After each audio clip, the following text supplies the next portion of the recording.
बात समझ में आसान हो जाएगी। जीसस के मरने के बाद सारी दुनिया में 1800 वर्षों में जितना ज्ञान विकसित हुआ है उतना ज्ञान पिछले 150 वर्षों में विकसित हुआ है, और जितना 150 वर्षों में विकसित हुआ है उतना पिछले 15 वर्षों में विकसित हुआ है, और जितना पिछले 15 वर्षों में विकसित हुआ है उतना पिछले 5 वर्षों में विकसित हुआ है। आदमी जिस ज्ञान को पैदा करने में 1800 साल लगाता था, अब हम 5 साल में उतना ज्ञान पैदा कर लेते, और ये गति रोज बढ़ती चली जाती है। इसके परिणाम बड़े अद्भुत हुए। इसका एक परिणाम तो ये हुआ है कि कोई भी चीज स्थिर नहीं हो पाती। अगर एक ज्ञान 1800 साल तक सच हो तो समाज स्थिर हो जाता है, ठहर जाता है। लेकिन अगर ज्ञान हर 5 वर्ष में बदल जाता हो और नए ज्ञान का एक्सप्लोजन हो जाता हो तो समाज कभी स्थिर नहीं हो पाता। इसके पहले कि आप ठहरे, आप पाते हैं वो जमीन हट गई नीचे से जिस पे आपने भवन बनाया था। इसके पहले कि आप निश्चित होकर बस जाएं, वो रास्ते गलत हो जाते हैं जिन रास्तों पे आपने बसने की इच्छा की थी। इसलिए पुराना समाज अगर कभी बदलता भी था तो बदलाहट का क्रम इतना धीमा था कि एक छोटी सी बदलाहट लाने में 20 पीढ़ियां गुजर जाती थी, इसलिए बदलाहट का कभी पता नहीं चलता था। एक वैज्ञानिक के संबंध में मैंने सुना है कि वो बदलाहट के संबंध में कुछ प्रयोग कर रहा था। उसने एक मेंढक को एक उबलते हुए गर्म पानी में डाल दिया, वो मेंढक छलांग लगा के बाहर हो गया। उबलता हुआ पानी था, जान का खतरा था। फिर उसने उसी मेंढक को साधारण ठंडे पानी में रखा और बहुत धीरे धीरे पानी को गर्म करना शुरू किया। थोड़ा पानी गर्म हुआ, उतनी गर्मी मेंढक को छलांग लगाने के लिए काफी नहीं थी, वो उतनी गर्मी के लिए राजी हो गया, एडजस्ट हो गया। फिर और थोड़ा गर्म किया, फिर और थोड़ा गर्म किया। 24 घंटे के लंबे फासले में पानी उबलने के बिंदु पर आ गया। मेंढक अब भी भीतर था, उसने छलांग नहीं लगाई, वो उबला और मर गया। क्या हुआ? ये मेंढक 24 घंटे में राजी हो गया। ये मेंढक एकदम से गर्म पानी में डाला गया तो छलांग लगा के बाहर निकल गया। अगर 1800 साल में या 2000 साल में या 4000 साल में एक बात बदलती हो तो समाज बदलता नहीं था, बल्कि उस बदलाहट को आत्मसात कर लेता था, राजी हो जाता था, ठहरा रहता था। अब बदलाहट इतनी तीव्र है कि हम बदल भी नहीं पाते कि बदलाहट हो जाती। अब बदलाहट करीब करीब कपड़ों के फैशन की तरह। अब जिंदगी में ज्ञान जो है वो ऐसा हो गया है कि आप कपड़े बनवा नहीं पाते कि वो आउट ऑफ फैशन हो जाते। मैंने सुना है कि एक आदमी रास्ते से पेरिस की भागा हुआ जा रहा था और लोगों ने उससे पूछा कि इतनी तेजी क्या है? उसने कहा मैं अपनी पत्नी के कपड़े लेके जा रहा हूं। उसने कहा फिर भी इतनी जल्दी क्या है? उसने कहा इसके पहले कि फैशन न बदल जाए, मुझे घर पहुंच जाना जरूरी है। कभी हमने नहीं सोचा था कि फैशन की तरह ज्ञान बदल जाएगा। अब ज्ञान फैशन से भी तेजी से बदल रहा है। इसलिए आज विज्ञान की कोई बड़ी किताब लिखनी मुश्किल हो गई, छोटी किताबें लिखी जा रही, किताबें ही मुश्किल हो गई हैं। असल में पत्रिकाओं में विज्ञान की खोजों की खबर दी जा रही है, क्योंकि जब तक मोटी किताब लिखी जाए तो मोटी किताब को लिखने में भी कम से कम वर्ष भर लगेगा। वर्ष भर में जो हमने लिखा है वो पिछड़ जाएगा। ज्ञान का जो एक्सप्लोजन है, ये जो ज्ञान का विस्फोट है, इसने सभी स्थिर समाजों के प्राण कपा दिए। बदलने की हिम्मत नहीं, बदलने की आदत नहीं, बदलने का अनुभव नहीं, और बदलाहट इतने जोर से टूटी है कि या तो हम अंधे हो जाएं और दुनिया से अपने को तोड़ लें और अपने कुएं में बंद हो जाएं, या फिर हमें जोर से बदलना पड़ेगा। टूटने का भी कोई उपाय नहीं, अपने कुएं में बंद होने का भी कोई रास्ता नहीं। दीवारें खड़ी करके भी हम दुनिया के ज्ञान को रोक नहीं सकते, वो ज्ञान आएगा ही, और अगर हम रोकेंगे तो हम मरेंगे, बिना ज्ञान के भी मर जाएंगे, वो अज्ञान भी हमारी मौत बन जाएगा। ये जो ज्ञान का विस्फोट है, इसने एक और कठिनाई पैदा की है, वो कठिनाई भी ख्याल में ले लेनी जरूरी है, तो भारत किस ओर उसे समझने में आसानी हो जाएगी। वो ये कठिनाई हुई है कि पुरानी दुनिया में बूढ़ा आदमी सदा ही ज्यादा जानता था। शिक्षक विद्यार्थी से हमेशा अनिवार्य रूप से ज्यादा जानता था। बाप बेटे से हमेशा ज्यादा जानता था, माँ बेटी से हमेशा ज्यादा जानती थी, स्वभावतः, क्योंकि इतनी कम बदलाहट होती थी कि जिस आदमी के पास ज्यादा अनुभव था वही ज्यादा ज्ञानी था। अब बदलाहट इतनी तेजी से होती है कि जिस आदमी के पास जितना पुराना ज्ञान है वो उतना ही अज्ञानी हो जाता। आज शिक्षक और विद्यार्थी के बीच बहुत फासला नहीं, अक्सर तो 1 घंटे का फासला होता है। घंटे भर पहले वो तैयार करके आया होता है, बस उतना ही फासला होता है। और जब शिक्षक घंटे भर स्कूल या कॉलेज में पढ़ा चुका होता है तो विद्यार्थी और शिक्षक बराबर ज्ञान की स्थिति में आ गए होते हैं। और अगर कोई बहुत प्रतिभाशाली विद्यार्थी हो तो शिक्षक से ज्यादा जान सकता है, उसकी कोई कठिनाई नहीं रह गई। बेटा बाप से ज्यादा जानता है क्योंकि बाप 30 साल पहले यूनिवर्सिटी से निकला होता है, बेटा 30 साल बाद यूनिवर्सिटी से आता है। 30 साल में ज्ञान नए आकाश छू लेता है, नई उपलब्धियां हो जाती। हमेशा पहली दुनिया में बेटे ने बाप से पूछा था, लेकिन बहुत ज्यादा दिन वो दूर नहीं है जब हमेशा बाप को बेटे से पूछना पड़ेगा कि नया ख्याल क्या है, नई स्थिति क्या है, नई समझ क्या है, नया सोच क्या है, नया विचार क्या है, नई उपलब्धि क्या है। और बहुत हैरानी न होगी कि हमें बूढ़े आदमियों को वापस रिफ्रेशर कोर्सेज के लिए यूनिवर्सिटीज में भेजना पड़े। अभी इस संबंध में सुझाव चलता है, पश्चिम के बहुत बुद्धिमान लोग ये सुझाव दे रहे हैं कि अगर पिता को अपना पिता की हैसियत बनाए रखनी तो उसे बेटे के ज्ञान से निरंतर परिचित होना जरूरी हो गया है। बेटा जो जान रहा है उससे जान लेना जरूरी हो गया है। ये जो बेटे के पास नई उम्र के आदमी के पास ज्यादा ज्ञान हो गया है, इससे बड़ा उपद्रव पैदा हुआ है। स्वभावतः बाप जब सब कुछ जानता था और बेटा कुछ भी नहीं जानता था तो बाप के प्रति एक आदर था जो डगमगा गया है। वो आदर अब आगे नहीं रह सकता क्योंकि वो आदर ज्ञान पर खड़ा था। बाप ज्यादा जानता था, बेटा कम जानता था, इसलिए बाप आदृत था। अब वो बात खत्म हो गई। गुरु और शिष्य के बीच हजारों साल का फासला था। गुरु जानता था हजारों साल के अनुभव को और शिष्य को कुछ भी पता नहीं था, तो शिष्य गुरु के चरणों में सिर रखता था। अब ये सिर रखना बहुत मुश्किल हो गया है क्योंकि अब फासला, डिस्टेंस बहुत कम है, ना के बराबर है, नहीं रह गया है। ये जो स्थिति है, इस स्थिति ने पहली दफा ये सवाल ठीक से उठा दिया है, भारत किस ओर, अब भारत कहां जाएगा? क्या भारत को अब भी भारत का बूढ़ा आदमी दिशा देगा?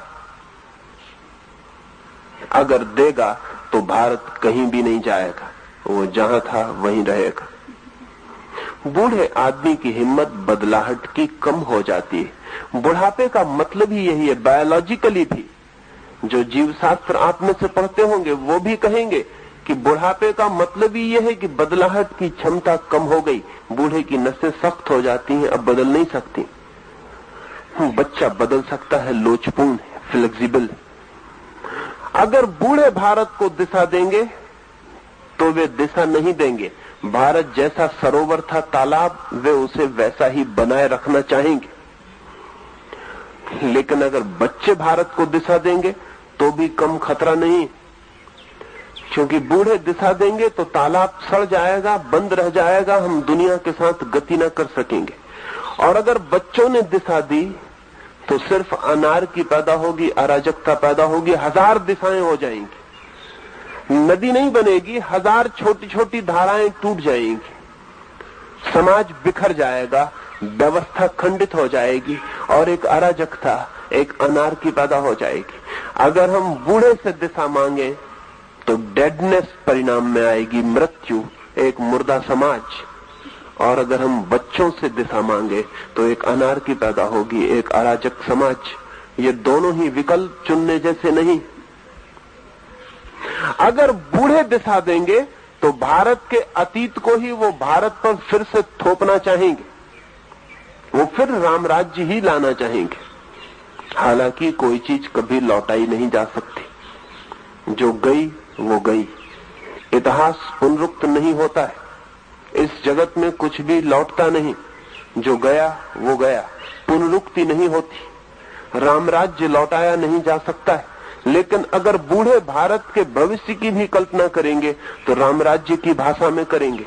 अतीत ही उनके लिए नक्शा होगा, वे उसी नक्शे को भारत पर थोपना चाहेंगे। ये संभव नहीं है। इस चेष्टा में भारत के विकास की संभावनाएं क्षीण होंगी। अगर भारत के बच्चे भारत को दिशा देना चाहेंगे तो स्वभावतः वे भारत के ऊपर पश्चिम को थोपना चाहेंगे, क्योंकि आज भारत के बच्चे के पास जो भी ज्ञान उपलब्ध हो रहा है वो पश्चिम से उपलब्ध हो रहा है। और ध्यान रहे, जिस तरह अतीत को नहीं ओढ़ा जा सकता, उसी तरह किसी दूसरी संस्कृति और दूसरे समाज में पनपे हुए ख्यालों को भी हम कभी आत्मसात नहीं कर सकते। वे कभी हमारी आत्मा नहीं बन सकते। हम कपड़े तो बदल सकते हैं दूसरों से, आत्माएं नहीं बदल सकते हैं। आत्माओं की जड़ें होती हैं, रूट्स होती हैं, लंबी उसकी कथा और यात्रा होती है। अगर भारत के बूढ़ों ने भारत को दिशा दी तो भारत अपने अतीत को ओढ़ने की कोशिश करेगा, जो असंभव है। और अगर भारत के बच्चों ने भारत को दिशा दी तो भारत पश्चिम को ओढ़ने की कोशिश करेगा, जो कि उतना ही असंभव है। ना तो हम पूरब के अतीत को ओढ़ सकते हैं और न पश्चिम के वर्तमान को ओढ़ सकते। फिर भारत के लिए उपाय क्या है? साधारणतः ये दो ही विकल्प दिखाई पड़ते हैं। या तो 100% भारतीय रहो, 100% भारतीय। कोई होता नहीं दुनिया में, होगा तो मरा हुआ आदमी होगा। 100% भारतीय बनाना चाहेगा भारत का बूढ़ा मन, और या फिर 100% पाश्चात्य वेस्टर्न बनाना चाहेगा भारत का नया मन। ये दोनों ही विकल्प मेरे लिए सार्थक नहीं मालूम होते, और ये दो ही विकल्प दिखाई पड़ रहे हैं। और आज जो संघर्ष है भारत में वो इन दो विकल्पों, दो अल्टरनेटिव्स के बीच है। बूढ़े खींच रहे पीछे की तरफ, जवान खींच रहे पश्चिम की तरफ, लेकिन आगे की तरफ इनमें से कोई भी ले जाने वाला नहीं। न तो पश्चिम की तरफ जाने से हम आगे जाएंगे और न पूरब के पीछे की तरफ जाने से हम आगे जाएंगे। आगे जाना बहुत और बात है, और उस और बात के लिए 2-3 सूत्र आपसे कहना चाहूंगा। पहली बात तो ये कहना चाहूंगा, बच्चों के पास ज्ञान कितना ही ज्यादा हो जाए, अनुभव ज्यादा नहीं हो पाता है। नॉलेज कितनी भी बच्चों के पास ज्यादा हो जाए, विजडम कभी भी ज्यादा नहीं हो पाती। सूचनाएं कितनी ही ज्यादा मिल जाएं, लेकिन जीवन की अनुभूति की गंभीरता उनके पास नहीं होती। अगर हम आज बुद्ध को फिर से पैदा कर पाए तो शायद मैट्रिक क्लास पास होना उन्हें बहुत मुश्किल पड़ेगा। लेकिन फिर भी आज जमीन पर आदमी खोजना मुश्किल होगा जो उतना ज्ञानी हो। सूचनाओं में हमारे बच्चे भी उनसे परीक्षा में आगे निकल जाएंगे, लेकिन अनुभव, विजडम, प्रज्ञा में हमारे बूढ़े भी उनके पीछे रह जाएंगे। ज्ञान के संबंध में विस्फोट हो गया है और बच्चों के पास ज्यादा ज्ञान बढ़ता जा रहा है, लेकिन अनुभव आज भी उम्र के साथ है। अनुभव आज भी वृद्ध के पास है। जीवन के अनंत अनंत अनुभव हैं जो सिर्फ स्कूल से नहीं मिलते, जीवन में जीने से ही मिलते। जो ज्ञान यूनिवर्सिटी में मिल जाता है उस मामले में बूढ़ा पीछे पड़ गया है, पढ़ता ही रहेगा अब आगे। लेकिन जो ज्ञान जीवन से मिलता है उस ज्ञान के संबंध में बूढ़े के पास अब भी अनुभूति है, और वो अनुभूति उपयोग में लाई जानी जरूरी है। कहीं ऐसा ना हो कि बूढ़े की इंफॉर्मेशन की कमी हमारे मन में उसके अनुभव की कमी बन जाए। अगर ऐसा हुआ तो खतरा होगा। इससे उल्टा भी ना हो कि सिर्फ ज्ञान का बढ़ती हुई मात्रा कहीं हमें अनुभव की प्रतीति न कराने लगे। बच्चों के पास बढ़ता हुआ ज्ञान, लेकिन ये ज्ञान ठीक वैसा ही है जैसा कंप्यूटर के पास होता है। ये बच्चों के दिमाग में डाली गई सूचनाएं हैं जिन्हें उन्होंने परीक्षाओं देके तय कर दिया है कि उन्हें मालूम, लेकिन इससे ज्ञान नहीं बढ़ता, केवल स्मृति ही बढ़ती, केवल याददाश्त ही बढ़ती, ज्ञान नहीं बढ़ता। ज्ञान जीवन के निरंतर के अनुभव से धीरे धीरे आता है। उसकी कोई परीक्षा नहीं होती, उसकी कोई क्लास नहीं होती और उसके लिए कोई सर्टिफिकेट नहीं होता। और जिन चीजों के लिए सर्टिफिकेट होते हैं, परीक्षाएं होती हैं, वे केवल इंफॉर्मेशन के संबंध में सही है, जीवन के संबंध में सही नहीं। और ऐसा हो सकता है कि एक आदमी प्रेम के संबंध में सारी बातें जान ले और फिर भी प्रेम उसने न जाना हो। और ऐसा भी हो सकता है कि जिस आदमी ने प्रेम जाना हो उसे प्रेम के संबंध में कही गई बातों का कुछ भी पता न हो। ऐसा हो सकता है कि एक आदमी तैरने के संबंध में लिखे गए सारे शास्त्र पढ़ ले, परीक्षाएं पास कर ले, और ये भी हो सकता है कि वो तैरने के संबंध में एक पीएचडी की थीसिस भी लिखे और डॉक्टर हो जाए। लेकिन इस आदमी को नदी में भूल से भी धक्का मत दे देना, क्योंकि वो आदमी तैर नहीं पाएगा। उसे तैरने के संबंध में पता है, तैरने का पता नहीं है। And to know something and to know about something, इनमें जमीन आसमान का फर्क है। कोई चीज जाननी और किसी चीज के संबंध में जानना बहुत बुनियादी फर्क की बातें। जब हम जीवन को जानते हैं तो ज्ञान पैदा होता है, और जब हम जीवन के संबंध में जानते हैं तो सिर्फ सूचना, इंफॉर्मेशन पैदा होती है। नई पीढ़ियों के पास सूचनाएं ज्यादा है, अनुभव बिल्कुल नहीं। वृद्धों के पास, पुरानी पीढ़ी के पास, ओल्डर जनरेशन के पास अनुभव है, सूचनाओं में वे बिल्कुल पिछड़ गए। बूढ़े आदमी के अनुभव के उपयोग की जरूरत है, नए आदमी की सूचनाओं के उपयोग की जरूरत है। ये करीब करीब स्थिति वैसी है जिस तरह की पंचतंत्र की एक छोटी सी कहानी जरूर ही सुनी होगी कि एक जंगल में आग लग गई है और एक लंगड़ा और एक अंधा आदमी उस जंगल से बचने की कोशिश कर रहे हैं। स्वभावतः जब आग लगी हो तो आदमी अपने बचाने की कोशिश में लगता है। अंधा भाग रहा है, लेकिन अंधा आग में अगर भागेगा तो बचने की उम्मीद कम, मरने की उम्मीद ज्यादा है। बेहतर है कि अंधा जहां बैठा है वहीं बैठा रहे, तो शायद बच भी जाए। लेकिन लगी हुई आग के जंगल में अंधे की भागने की कोशिश बड़ी खतरनाक है। अंधा भाग के बचेगा कैसे? क्योंकि जिससे दिखाई नहीं पड़ता, वो लगे हुए आग से भरे हुए जंगल में बचने के उपाय में सिर्फ मर सकता है।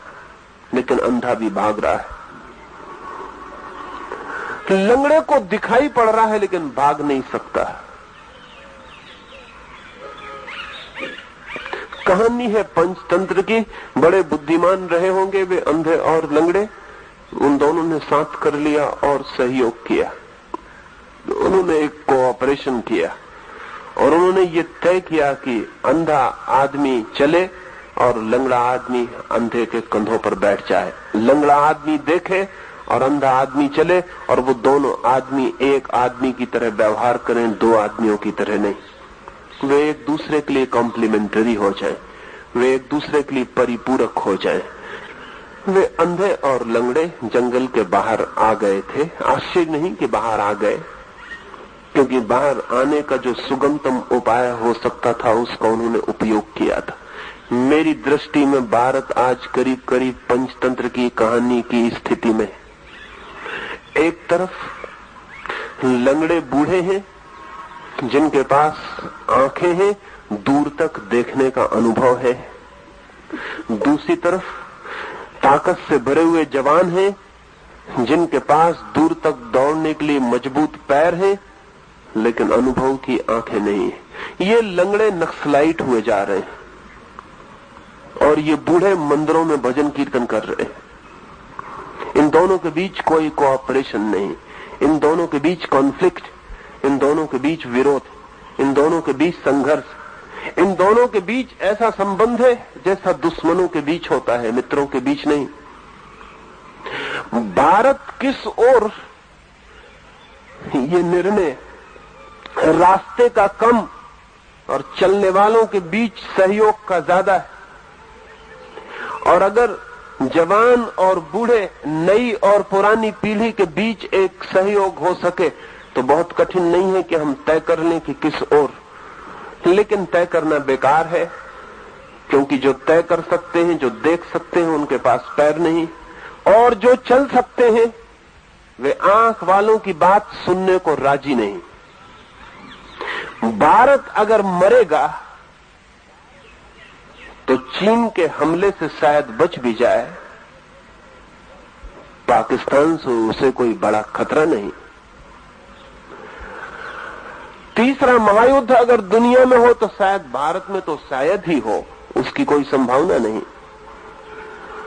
लेकिन भारत अगर मरेगा तो वो जो जनरेशन गैप है, वो जो भारत की दो पीढ़ियों के बीच बढ़ता हुआ फासला है, टूटते हुए ब्रिज, टूटते हुए सेतु है, बूढ़े और जवान के बीच कहीं कोई बोलचाल नहीं रह गया, कोई कम्युनिकेशन नहीं। मैं बहुत सैकड़ों घरों में ठहरता हूं, लेकिन मुझे ऐसा दिखाई नहीं पड़ता कि बाप और बेटे के बीच कोई बोलचाल की स्थिति। ऐसा नहीं कि वे नहीं बोलते, जरूर बोलते हैं, लेकिन बोलने में और बोलचाल में बहुत फर्क है। बाप जरूर बोलता है बेटे से जब उसे कोई उपदेश देना होता है, और ध्यान रहे दिए गए उपदेश कभी भी नहीं लिए जाते, और ये भी ध्यान रहे कि दिए गए उपदेश मन में बड़ा क्रोध पैदा करते हैं। इसलिए बाप उपदेश देता रहता है, बेटा कान बंद करके सुनता रहता है। बेटे भी बाप से कभी मिलते हैं जब उनकी जेब खाली होती है और बाप के जेब पर हाथ रखना होता है, लेकिन जिसकी भी जेब पे आप हाथ रखते हैं उससे बातचीत नहीं हो पाती, उससे बहुत मुश्किल हो जाता। ऐसे बाप बेटे घर में बच के निकलते हैं। पहले हम सोचते थे घर वो जगह है जहां सारे लोग साथ रहते हैं। अब मैं हजारों घरों को देख के आपसे कहना चाहता हूं, घर वो जगह है जहां सारे लोग एक दूसरे से बच के रहते हैं। बाप डरा रहता है बेटा सामने न पड़ जाए, कोई उपद्रव न हो जाए। बेटा डरा रहता है कि बाप सामने न पड़ जाए, कोई उपद्रव न हो जाए। बेटी माँ से बच रही है, बहू सास से बच रही है, भाई भाई से बच रहा है, वो सब बच रहे हैं। घर वो जगह है जहां हम एक दूसरे से बच के रहते हैं। घर वो कन्वीनियंस है जहां हम साथ भी होते हैं और साथ होते भी नहीं। घर एक सुविधापूर्ण व्यवस्था है जिसमें साथ रहने का धोखा पैदा होता है और कोई साथ नहीं होता। ये जो भारत की दो पीढ़ियों के बीच बढ़ता हुआ अंतराल है, इसके नाम हजार होंगे। ये कभी हड़ताल बनता है, कभी पथराव बनता है, कभी घिराव बनता है, इसके नाम हजार होंगे, लेकिन इसकी पहचान एक, और वो पहचान ये है कि भारत के अतीत, भारत के बूढ़े और भारत के भविष्य, भारत के जवान एक दूसरे की तरफ पीठ करके खड़े हुए हैं। वे एक दूसरे से दूर हटते जा रहे हैं और देश की सारी शक्ति उनके इस विरोध में नष्ट और छीन हो रही है। यदि हम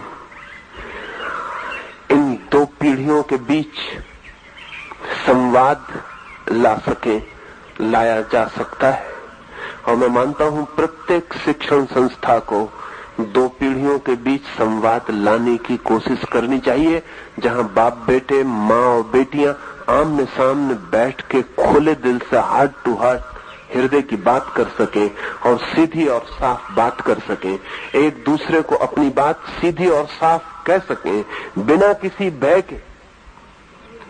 जो सच है उसे हम एक दूसरे से बात कर सके तो शायद अंधे और लंगड़े के बीच संबंध जोड़ा जा सकता है। अभी भी देर नहीं हो गई, और अगर वो संबंध जुड़ जाए तो भारत की दिशा बहुत स्पष्ट है। भारत की दिशा स्पष्ट है इस अर्थों में कि हम अपने अतीत को तो कभी बदल नहीं सकते, और अतीत हमारे खून का हिस्सा हो गया होता है, हमारी हड्डी, हमारी मांस मज्जा बन जाता है। अतीत वो नहीं है जो इतिहास की किताबों में लिखा है, अतीत वो है जो हमारे खून में बहता है।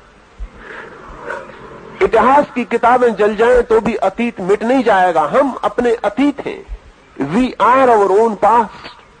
हम सारे अतीत को अपने में समाये हुए खड़े।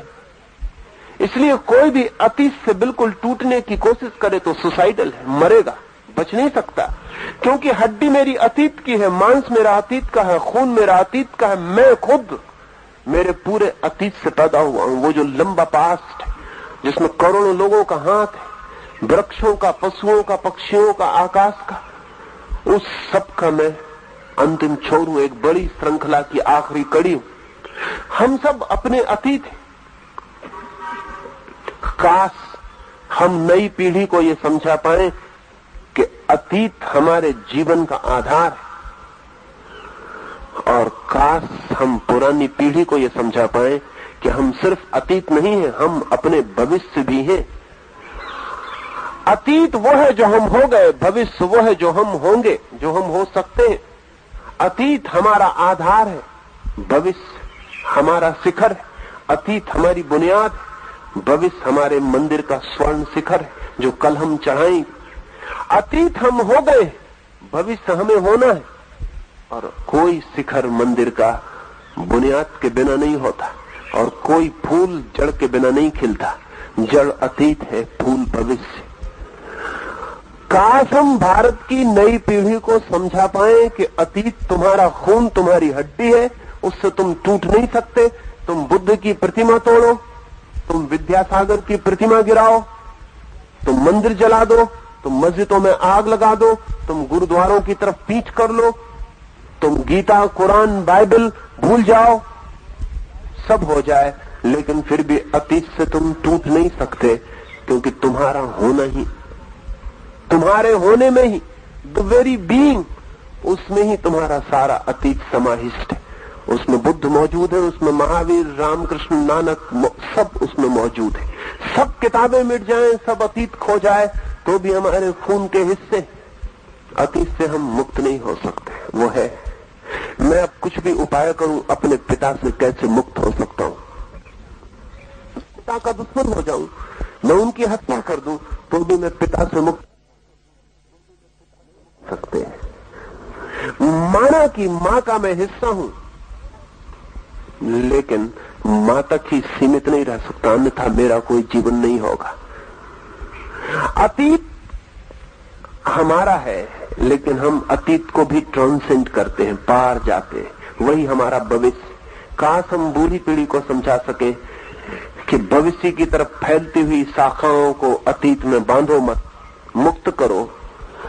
अतीत की जड़ें फूलों के लिए रस दें, फूलों को बांधने वाली कड़ियां और जंजीरें न बन जाएं, तो भारत की दिशा बहुत साफ है। भारत को अपने पूरे अतीत को पचाकर अपने पूरे भविष्य को खोजना है। ये भविष्य अतीत जैसा नहीं होगा, नहीं हो सकता। ये भविष्य पश्चिम जैसा भी नहीं हो सकता, क्योंकि पश्चिम जैसा हमारा अतीत नहीं है। इसलिए ये फूल पश्चिम में जो खिले हैं, हमारी जिंदगी में ठीक वैसे नहीं खिल सकते जैसे वहां खिले। और अगर हमने खिलाने की कोशिश की, तो जिन फूलों की जड़ें हमारे पास नहीं है, क्योंकि अगर पश्चिम के पास अरस्तु की बुद्धि है, सुकरात का तर्क है, कांट और हीगल और फ्यूरबाख और मार्क्स और रसेल की समझ है, तो हमारे पास बहुत दूसरे तरह के लोगों की हमारे खून में धाराएं। बुद्ध सुकरात जैसे आदमी नहीं, महावीर कांट जैसा व्यक्तित्व नहीं, राम, कृष्ण, नानक, कबीर, मीरा, ये हीगल और कांट और मार्क्स जैसे लोग नहीं। हमारे पास और ही तरह की जड़ें। तो अगर हमने पश्चिम का फूल ठीक पश्चिम की नकल में खिलाना चाहा, तो वो प्लास्टिक का फूल होगा, असली फूल नहीं हो सकता। वो बाजार से खरीदा गया कागज का फूल होगा। इसलिए जब कोई भारतीय आदमी ठीक पश्चिमी हो जाता है, तो एकदम कागजी हो जाता है। उसकी जिंदगी में सिर्फ कागज होते, वो सब ऊपर ऊपर होते। मेरे एक मित्र जर्मनी में थे 20 वर्षों से, वे हिंदी भाषा बोलना भूल गए। जर्मन ही उनकी मातृभाषा हो गई। वे यहां आते थे तो हिंदी समझ भी नहीं पाते थे।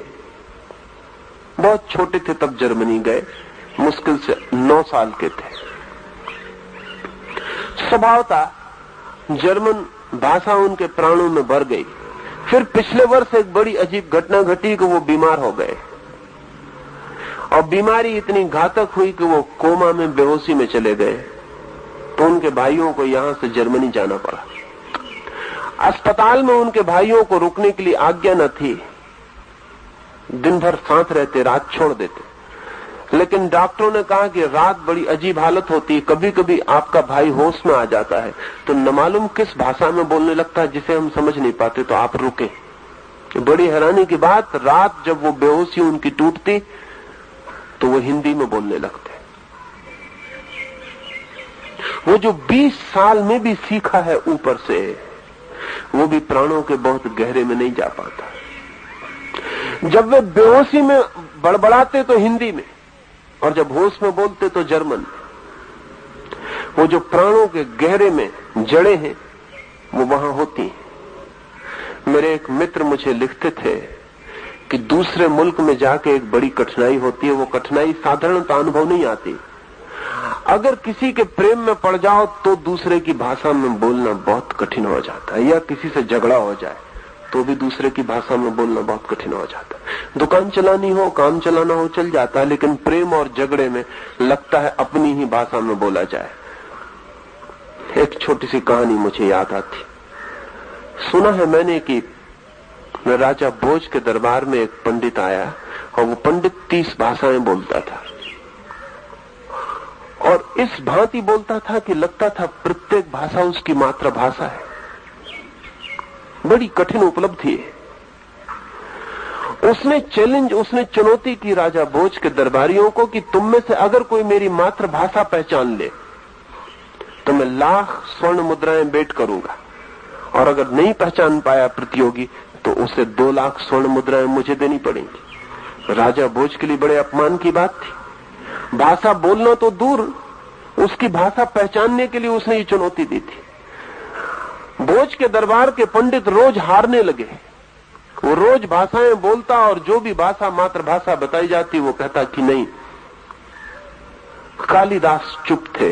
भोज ने कहा कि तुम प्रतियोगिता में उतरो, अन्यथा हार निश्चित है। कालिदास ने कहा मैं तैयारी कर रहा हूं। आखिरी पंडित भी हार गया। कल कालिदास का ही नंबर है। राजा भोज ने कहा तैयारी हो गई या हम हारेंगे? कालिदास ने कहा मैं तैयारी कर रहा हूं। फिर वो पंडित बाहर निकला। सीढ़ियों पर खड़े हुए बात करते थे। कालिदास ने उस पंडित को जोर से धक्का दे दिया। महल की सीढ़ियां थी, वो 10-12 सीढ़ियां नीचे जाके गिरा और गुस्से में जो पहले शब्द बोला, कालिदास ने कहा माफ करना, यही तुम्हारी मातृभाषा है, इसके अलावा जानने का कोई उपाय न था। और धक्का देना अशिष्ट है, लेकिन हम सब उपाय करके देख चुके। तुम होश में तो जो भी बोल रहे हो उससे तुम्हारे गहराई का पता नहीं चल सकता, लेकिन बेहोशी में, और क्रोध का क्षण, बेहोशी का क्षण, वो टेम्पररी मैडनेस का क्षण, जबकि अस्थायी रूप से आदमी बेहोश हो जाता है। उस आदमी के मुंह से वो बात निकल गई जो उसकी मातृभाषा थी। मातृभाषा ही नहीं, मातृ संस्कृति भी, मातृभूमि भी, वो सब जो हमारी जड़ों में है, हमारे गहरे में बैठा होता है। इसलिए पश्चिम को अगर हमने थोपा तो हम ऊपर से कागजी या प्लास्टिक के फूल लगाए हुए दिखाई पड़ेंगे, उनसे हमारे प्राण मजबूत नहीं होंगे। लेकिन इसका ये मतलब नहीं है कि पश्चिम से सीखना नहीं, पश्चिम से बहुत कुछ सीखना है। लेकिन पश्चिम में भी जो हुआ है उसको हमारी ही भूमि में खिलाना होगा। हमारे अतीत में ही पश्चिम के बीजों को खिलाना होगा, और तब एक नया भविष्य भारत के लिए पैदा होगा, जिसमें न तो भारत 100% भारतीय हो सकता है और न भारत 100% पश्चिमी हो सकता है। भारत बिल्कुल एक नया ही सिंथेटिक, एक नई ही समन्वित संस्कृति होगा, जिसमें भारत का अतीत आधार बनेगा, पश्चिम की सारी खोजें निमित्त और सहयोग बनेंगी, और जो प्रकट होगा वो बिल्कुल नया होगा, वो क्रॉस ब्रीडिंग होगी। पुराने लोग समझते थे कि क्रॉस ब्रीड जो है बड़ी बुरी बात है। पुराने लोग समझते थे संकर होना बड़ी बुरी बात है, लेकिन आधुनिक विज्ञान कहेगा कि क्रॉस ब्रीड की बड़ी सामर्थ्य। अगर एक अंग्रेज सांड और हिंदुस्तानी गाय से बच्चा पैदा होता है तो उसके पास हिंदुस्तानी गाय की तो सारी क्षमताएं होती ही हैं, उसके पास अंग्रेज सांड की भी सारी शक्ति होती, और वो जो बच्चा है वो हिंदुस्तानी गाय और अंग्रेज सांड दोनों से बेहतर होता है। भारत किधर? तो मैं देखता हूं भारत का भविष्य पश्चिम के आधुनिक विज्ञान और भारत के अतीत में पैदा हुए धर्म, इनके क्रॉस ब्रीड से पैदा होगा। भारत का भविष्य संकर भविष्य होगा। लेकिन अगर करपात्री जी से या शंकराचार्य से पूछिएगा तो वो बहुत नाराज होंगे। वो कहेंगे कि शंकर, क्रॉस ब्रीड, ये तो हम भ्रष्ट हो जाएंगे, हमें तो शुद्ध होना चाहिए। लेकिन इस जगत में जितना विकास है वो सब क्रॉस ब्रीडिंग है, सारा विकास। इस जगत में जितना विकास है उसमें जो शुद्ध रहना चाहेगा वो मरेगा, वो हिटलर जैसा पागल है। और इस जमीन पर बहुत कम पागल हुए हैं जो हिटलर जैसे पागल हो। बाकी हिंदुस्तान में बहुत पागल हैं जिनके दिमाग में हिटलरी सपने और ख्याल है, जो समझते हैं शुद्ध 100% भारतीय, 100% भारतीय कुछ नहीं बच सकता। हाँ, सिर्फ मरघट हो सकता है 100% भारतीय। एक मरघट हम बनाना चाहें तो मुल्क बन सकता है। और जो कहते हैं कि 100% भारतीय नहीं, वो भी उतनी ही गलत बात कहते हैं, क्योंकि अगर हम 100% भारतीय नहीं होने का तय कर लें तो हम सिर्फ कागजी आदमी रह जाएंगे, कागज की नावें, जिनके पास कोई लंगर भी नहीं है, जिनके पास कोई तट भी नहीं है जहां टिक के खड़ी हो जाए, जो सिर्फ हवा के झोंकों में और पानी की लहरों में डोलती रहेंगी और नष्ट हो जाएंगी। भारत के सामने बहुत बड़े विचार की जरूरत है। भारत का पूरा अतीत समन्वित होना चाहिए और पश्चिम का समस्त शोध विज्ञान समन्वित होना चाहिए। हमारे हृदय की सारी खोज और उनके तर्क की सारी प्रतिभा, अतीत पूरा और वर्तमान समग्र, अगर दोनों हम संयुक्त कर पाए, संयुक्त कर सकते, कोई कठिनाई नहीं, समझ के अतिरिक्त और कोई कठिनाई नहीं, एक अंडरस्टैंडिंग के अतिरिक्त और कोई कठिनाई नहीं, तो भारत एक बहुत ही नए फूल को जगत में खिला सकता है। और न केवल अपने लिए बल्कि सारे जगत के लिए एक सिंथेटिक कल्चर, एक समन्वित संस्कृति का, एक समवेत संस्कृति का आदर्श बन सकता है। ये थोड़ी सी बातें मैंने कही, विस्तार की बात मैंने नहीं कही, डिटेल्स मैंने नहीं कहे, मैंने बहुत सूत्र की बात कही कि ये दो विकल्प हैं और दोनों विकल्प गलत हैं, और एक तीसरा विकल्प, एक थर्ड अल्टरनेटिव चुना जाना चाहिए जिसमें हम भी होंगे और हम सारे जगत को भी अपने में समा लेंगे। तब भारत के पास एक शक्तिशाली, ऊर्जावान, जीवंत संस्कृति का जन्म हो सकता है। लेकिन अगर हमने इन दो पीढ़ियों के बीच की खाई पूरी नहीं की तो भारत किस ओर, तो सिवाय मरघट के तीर और कहीं नहीं जाता हुआ दिखाई पड़ेगा। भारत मर सकता है अगर जिद की पुराना रहने की, अगर जिद की बिल्कुल नया हो जाने की, तो भारत मर सकता है अगर लंगड़े और अंधे ने सहयोग न किया, अगर पुरानी और नई पीढ़ी एक दूसरे के कंधे पर न बैठी, तो भारत मर सकता है। भारत को अगर जीवंत भविष्य देना है तो एक समन्वित संस्करण, एक समन्वित सिंथेटिक कल्चर की जरूरत है। ये थोड़ी सी बातें मैंने कही, मेरी बातें माननी जरूरी नहीं है, मैं कोई उपदेशक नहीं हूं। मेरी बातें सुनी, ये बड़ी कृपा, इन पर सोच लेंगे तो पर्याप्त। सोचना, मेरी बातें गलत हो सकती, क्योंकि किसी आदमी को इस भ्रम में होने की जरूरत नहीं है कि उसकी सभी बातें सही हों। ये भी पुराने आदमी का पागलपन था। कोई सर्वज्ञ नहीं है, हो भी नहीं सकता। होने का ख्याल सिर्फ विक्षिप्तता है। तो मैंने जो कहा जैसा मुझे दिखाई पड़ता है, लेकिन मुझे जो दिखाई पड़ता है हो सकता है आपको दिखाई ना भी पड़े। सिर्फ मेरे साथ देखने की कोशिश करना, हो सकता है उसमें से कुछ आपको भी दिखाई पड़े, और जो आपको भी दिखाई पड़ जाए वो सत्य आपके जीवन को रूपांतरित करने का कारण बन जाता है। और आप तो आने वाली पीढ़ी हैं, अगर इसमें से कुछ भी सत्य आपको दिखाई पड़ सके और भारत के अतीत को जमीन बनाकर, जगत के वर्तमान को बीज बनाकर अगर हम इस देश के भविष्य के फूल खिला सकें, तो ये देश बहुत दिन से दीन दरिद्र, दुखी और पीड़ित है। इस देश में भी स्वर्ग का आगमन हो सकता है। मेरी बातों को इतने प्रेम और शांति से सुना, उससे बहुत अनुग्रहित हूं, और अंत में सबके भीतर बैठे परमात्मा को प्रणाम करता हूं। मेरे प्रणाम स्वीकार करें।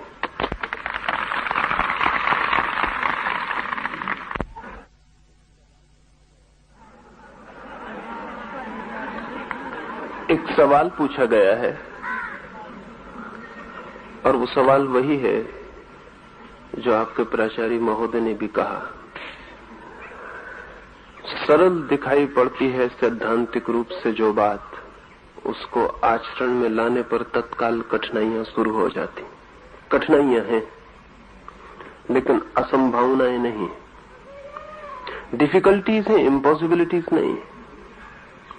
कठिनाइयां तो होंगी ही, क्योंकि सवाल बहुत बड़ा है।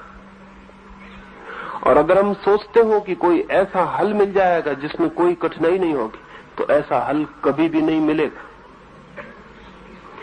कठिनाइयां हैं, लेकिन कठिनाइयों से कोई सवाल हल होने से नहीं रुकता जब तक कि असंभावनाएं न खड़ी हो जाए।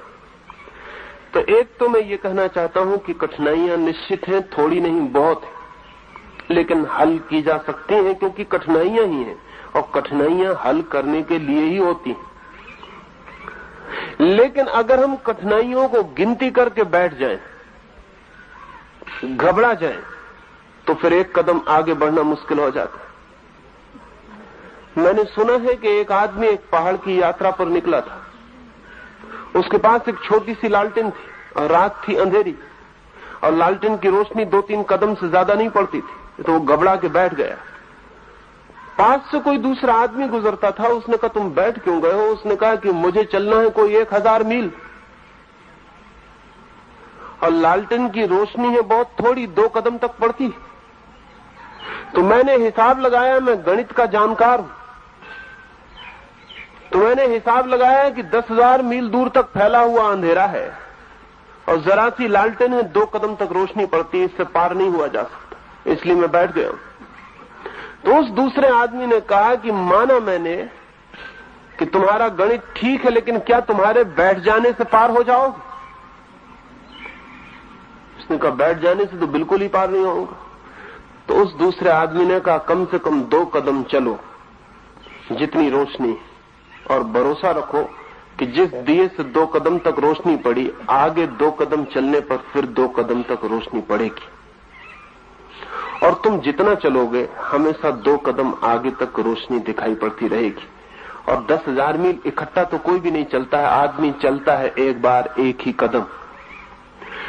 तो अगर हम कठिनाइयों को इकट्ठा कर लें और कैलकुलेट कर लें तो बहुत मुश्किल में पड़ जाएंगी। कठिनाइयां बहुत, लेकिन एक एक को हल करना शुरू करें तो वे हल हो सकती। यही सवाल भी पूछा है कि नई और पुरानी पीढ़ियों के फासले को कैसे दूर किया जाए।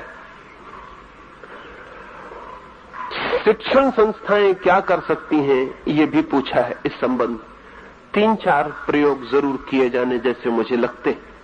संक्षिप्त में ही कह सकूंगा, क्योंकि वो बात फिर पूरी बड़ी हो जाएगी। एक तो दुनिया में जवान सदा थे, बूढ़े सदा थे, लेकिन नई पीढ़ी जैसी कोई चीज कभी न थी।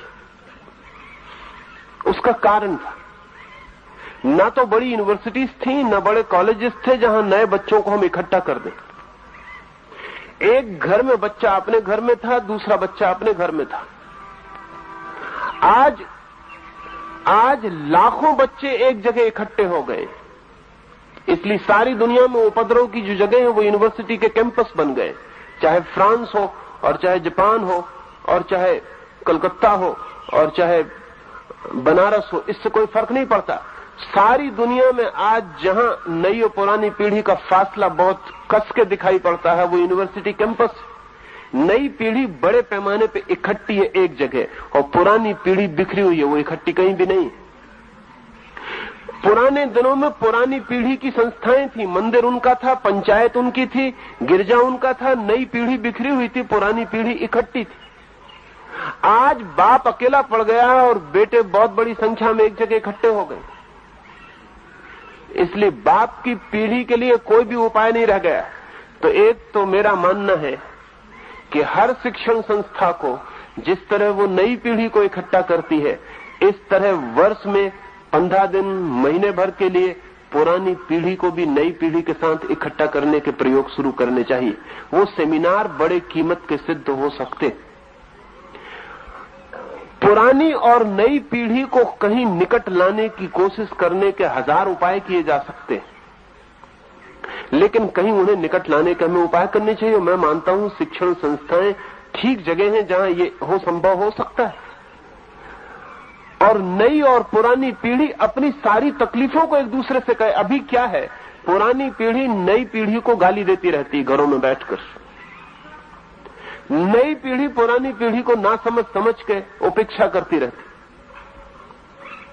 लेकिन दोनों की क्या ऑथेंटिक तकलीफें हैं, बाप की क्या मुसीबत और कठिनाई है, बेटे की क्या मुसीबत और कठिनाई है, इसको आमने सामने एनकाउंटर नहीं हो पाता। तो एक तो फासले को कम करने के लिए निकट बातचीत आमने सामने बिठाया जाना जरूरी है। राउंड टेबल कॉन्फ्रेंसेस पुरानी और नई पीढ़ी के बीच यूनिवर्सिटी, कॉलेजेस, स्कूलों में आयोजित करनी चाहिए, जहां श्रेष्ठतम नई पीढ़ी का व्यक्तित्व भी सामने आए और पुरानी पीढ़ी का भी श्रेष्ठतम आदमी सामने आए, जहां हम अपनी तकलीफें ईमानदारी से कह सकें। और ऐसा नहीं है जैसा आपके प्रिंसिपल महोदय ने कहा, ये थोड़ी दूर तक सच है कि बूढ़े आदमी को राजी करना मुश्किल है, लेकिन सब बूढ़े ऐसे नहीं है। वो खुद भी वृद्ध है और मैं समझता हूं उनको राजी किया जा सकता है। सभी बूढ़े बूढ़े नहीं है। वृद्ध पीढ़ी के पास भी एक हिस्सा है जो उसमें सबसे ज्यादा बुद्धिमान हिस्सा है, वो सदा ही नई चीज के लिए राजी किया जा सकता है।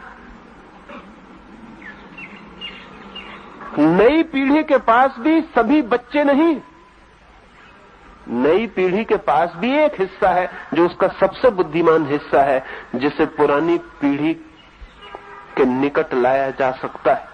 और ये जगत और ये समाज कोई लाखों लोगों से नहीं चलता, बहुत थोड़े से इंटेलिजेंसिया से चलता है। अगर पुरानी पीढ़ी की क्रीम और नई पीढ़ी की क्रीम निकट आ जाए तो हम फासले को कम कर सकते हैं।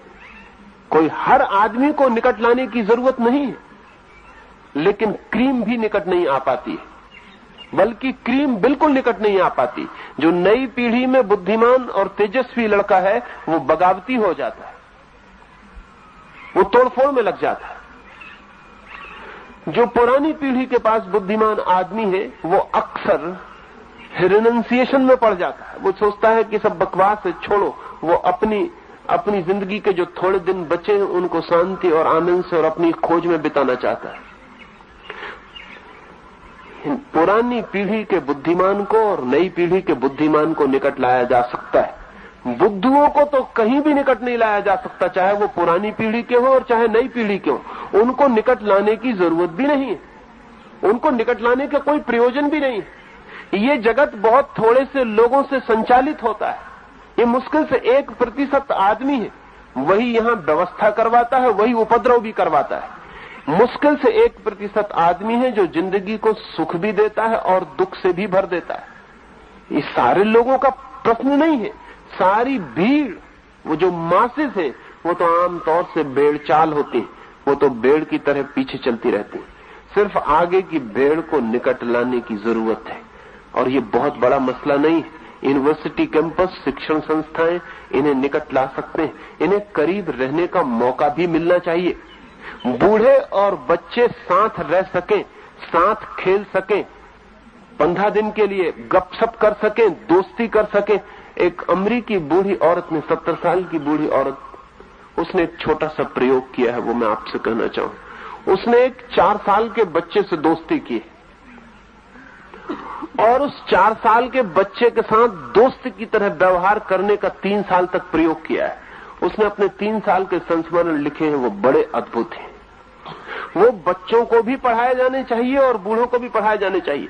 एक 70 साल की बूढ़ी औरत जब 4 या 5 साल के बच्चे से दोस्ती करती है तो उसे 5 साल के बच्चे को समझना शुरू करना पड़ता है।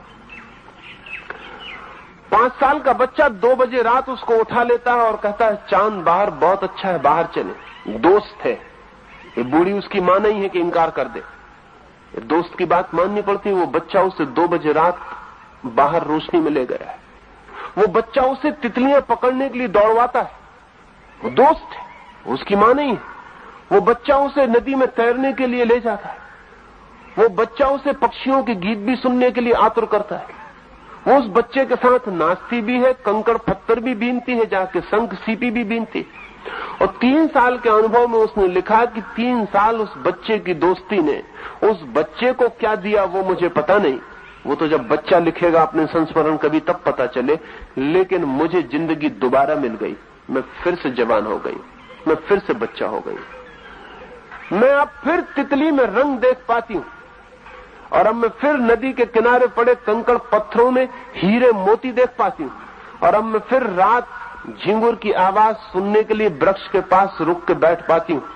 उस बूढ़ी औरत ने लिखा है कि उस बच्चे ने जितना मुझे दिया उतना 70 साल की जिंदगी ने मुझे नहीं दिया था। उसके साथ दोस्ती बड़ी कीमती सिद्ध हुई।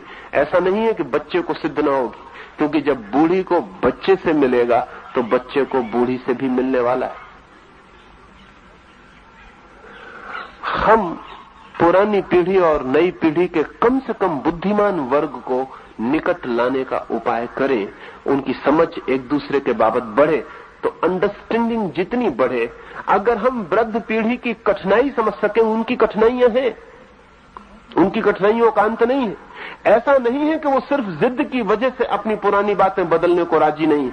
अगर कोई ऐसा कहता है तो जरा जल्दी में कहता है, उनकी अपनी कठिनाइयां और पुरानी बातों पर रुकने के उनके अपने कारण, उनके हजार अनुभव उन्हें कहते हैं कि जो बार बार परीक्षित किया गया है उसी से चलना उचित है।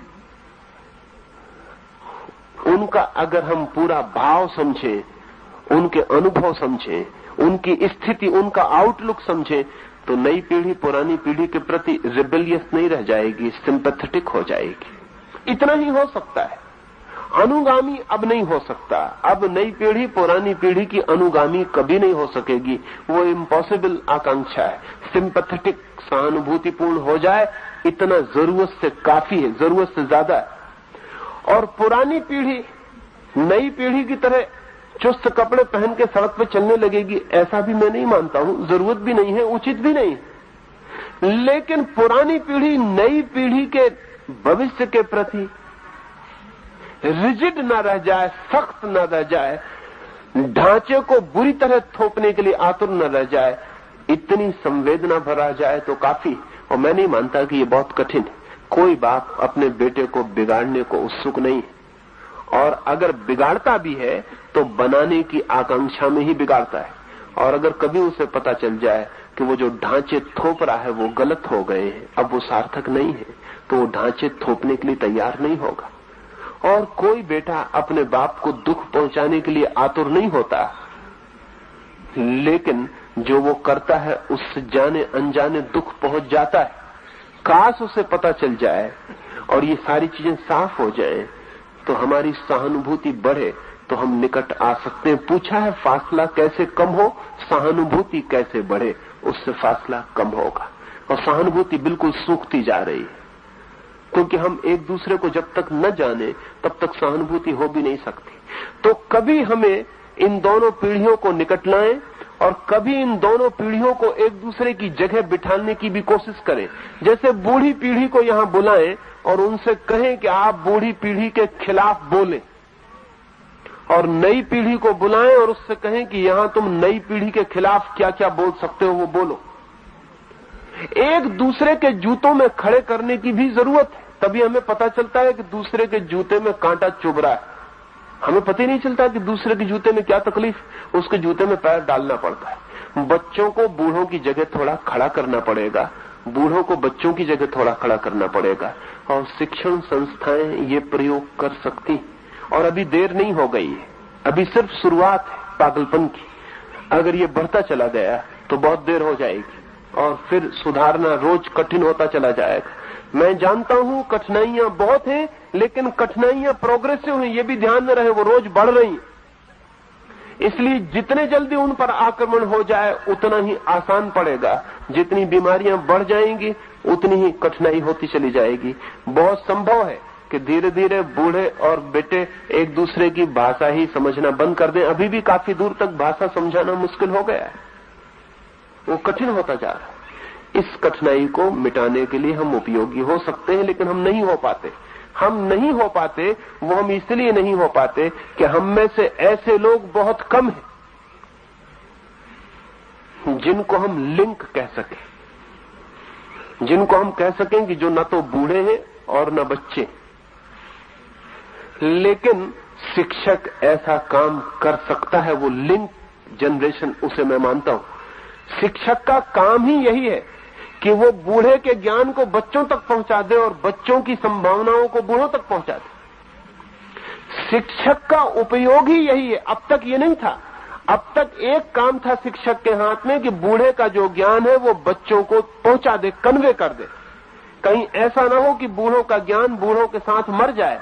इसलिए शिक्षक विकसित किया गया था कि बूढ़े के अनुभव को वो बच्चों तक पहुंचाने का काम कर दे। पुरानी पीढ़ी ने जो जाना है, खोजा है, वो मर न जाए, बच्चों तक पहुंच जाए। ये काम शिक्षक ने अब तक भली भांति पूरा किया है। अब शिक्षक पर एक नया दायित्व भी आ रहा है, और वो ये है कि वो बच्चों की जो नई संभावनाएं हैं, पोटेंशियलिटीज हैं, उनको भी बूढ़ों तक पहुंचा दे। अब ये बिल्कुल दूसरा काम है जो अब तक शिक्षक के ऊपर नहीं था। अब तक शिक्षक वन वे ट्रैफिक का काम कर रहा था, वो बूढ़े से बच्चे तक लाने का काम कर रहा था। बच्चों से बूढ़ों तक ले जाने का काम शिक्षक ने अब तक नहीं किया था। अब शिक्षक वन वे ट्रैफिक नहीं रहेगा, डबल वे ट्रैफिक हो जाएगा। और शिक्षक अगर ये काम करे तो मैं नहीं मानता हूं कि दूरी ज्यादा दिन टिक सकती है, दूरी मिटाई जा सकती है। लेकिन शिक्षक ये काम नहीं करता। या तो शिक्षक नई पीढ़ी के साथ हो जाता और या शिक्षक पुरानी पीढ़ी के साथ हो जाता। शिक्षक को किसी पीढ़ी के साथ होने की जरूरत नहीं है।